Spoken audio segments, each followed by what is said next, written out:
Hey guys, it's Mike with On Point Preparedness, and this video is going to be less secular than I typically do, a little bit more theological. I've tapped into theology a little bit, and I say you need to prepare spiritually, but I've never really gone full-blown theological on you guys, and this video won't be that either. But I did watch a video a couple days ago, and something in that resonated with me, really struck a nerve, and I wanted to share some thoughts with you guys on how prophecy or how spirituality fits in with the whole prepping mindset. Now I'm not going to go and start shooting off all sorts of Bible verses. There'll be some, but honestly, I have not read the Bible from front to back. So I am not an expert. I am just a common guy who has been raised Roman Catholic and then strayed away from it, and then was, I would say, agnostic for a period of time, and now sort of coming back full circle. And so I'd like to say this opinion is unbiased. But before I get into all that, real quick summation of where I stand with my faith. So I was brought up in a Roman Catholic family, so preschool, elementary school, high school, and even college was all Catholic. And what I saw was all the teachings were sort of just put on you. It was never really, this is the faith and come to it if you wish. Everything was very ceremonial and prescribed. Again, this is Catholic. I know different denominations of Christianity are much different, but I'd go to Mass, and I'd have to be dragged there with my family, and all I would see is maybe 75% of the parishioners being elderly. Lots of them are sleeping. No one's really singing. It does not feel refreshing until you give peace to everyone, and then everyone wakes up and everyone's shaking hands and everyone's smiling, and then you finish up the Mass and go home. And so by the time I got to college, even though it was a Catholic university, it was incredibly liberal. And so I had, your standard core curriculum, philosophy. I had philosophy professors talking about the manipulation of the Bible throughout time and how paganism is wrought throughout it. And then, that started, starting to get me to question things. And I was still believed in God, but I started to sort of stray away and became a little bit agnostic for that period in college. And then with all the recent events happening now, I'm starting to come back. And so how this all fits into prepping, that's just a real quick background on where I'm coming from and how I don't think I'm biased, and this is just one person coming to the faith again. But I stumbled upon this idea to talk to you guys about this subject from a video that I saw from Greg Manarino. Now, I mentioned Greg Manarino and Greg Hunter a lot because I like those guys. They're very, very common man type approach, very real. And Greg Manarino, in one of his videos, he's a financial analyst, investor, he said something that it was pretty profound to me. I don't even know if he was necessarily meaning it to be profound, but he was giving a warning to everyone, much like I've given warnings to people in my videos. And he said, for all of you listening to this video and believe it, this is a gift. And he harped on it being a gift. And I thought about that for a second. And it really is a gift. And a gift from who? That's what we're going to start talking about. But there's a common theme that preppers don't want to talk to anyone about all the current events and the need to prepare, because you're thought as uneducated, crazy, conspiratorial, fringe. We're stunned.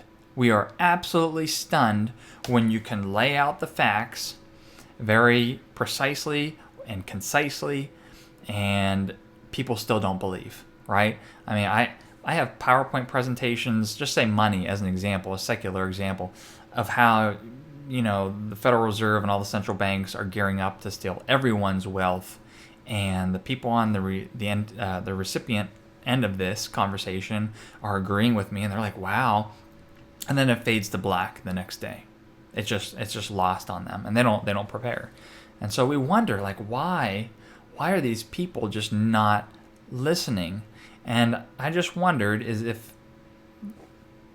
understanding what's happening holistically, I mean, I'm not just talking about people only understanding that the country's in a bad spot, or these damn politicians, or, just very singular myopic events, the whole gamut, people that understand that there's geological events like earthquakes and volcanoes happening, there are signs in the skies that are happening, astrological events, there's man-made events like the economy and nations that are having wars or rumors of wars, and just putting together this whole thing. There's not a whole lot of people that are connecting all those dots.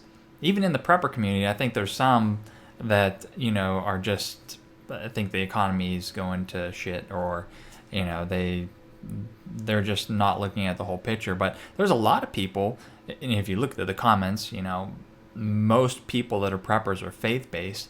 I question whether the man up on high is allowing us to see and comprehend and hear and comprehend, whereas all these other people can't. So let me shoot off a couple verses here, right? Because when I first heard what Greg Manarino said, I started typing in some keywords in Google trying to find relevant Bible verses because I knew they existed. But so here's some of them. So it's Mark 8:18. And this is where Jesus was talking to his disciples because they were in disbelief that he rose. He said, "Having eyes you see not, and having ears you hear not, and you do not remember. When I broke the 5 loaves among 5,000, how many baskets full of fragments took ye up? They say unto him, 12. And when the 7 among 4,000, how many baskets full of fragments took ye up? And they said, 7. And he said unto them, How is it that ye do not understand?" Isn't that pretty common with us? It's like, this is happening, this is happening, this is happening. How do you not understand? Because we understand. Is it because the ability to comprehend what is going on is a gift bestowed onto us? Maybe. So that's the particular verse. And there's other verses here. Like here's another one, Psalm 115, and it says, let's see here. "Why do other nations say, Where is their God? Our God is in heaven. He does whatever pleases him. But their idols are silver and gold made by human hands. They have mouths but cannot speak, eyes but cannot see. They have ears but cannot hear, noses but cannot smell. They have hands but cannot feel, feet but cannot walk, nor can they utter a sound with their throats. Those who make them will be like them, and so will all who trust in them." So those two, the Psalm and the Mark passages, are really referring to people that are blinded by either their idols or their way of life, or just in completely denial and disbelief. Even though they physically see a miracle, they can't comprehend it. But there's a few that do see it. And thinking about how Bible prophecy fits into this whole thing, right? If you haven't really dabbled into it yet, here's a couple things that I just find it hard not to find connection with. So you all know I've interviewed John Casey, and I've spoken with him about the increase in earthquakes and volcanoes and sinkholes and all this, and it is verified. They are definitely increasing. I've written articles on it. I won't post them all, but you guys can search my site and find them. And so what does the Bible say about that? So many passages, but Mark 13:8.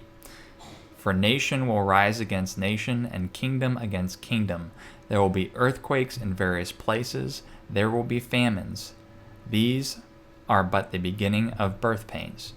If you think about birth pains, they start off slow and they're not very, very painful, and then they increase in intensity and frequency. And what's happening with events? When I gave my warning, I said things are increasing in severity, intensity, and frequency.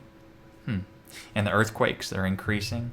Or if you watch Jason A videos and it talks about, signs in the sky.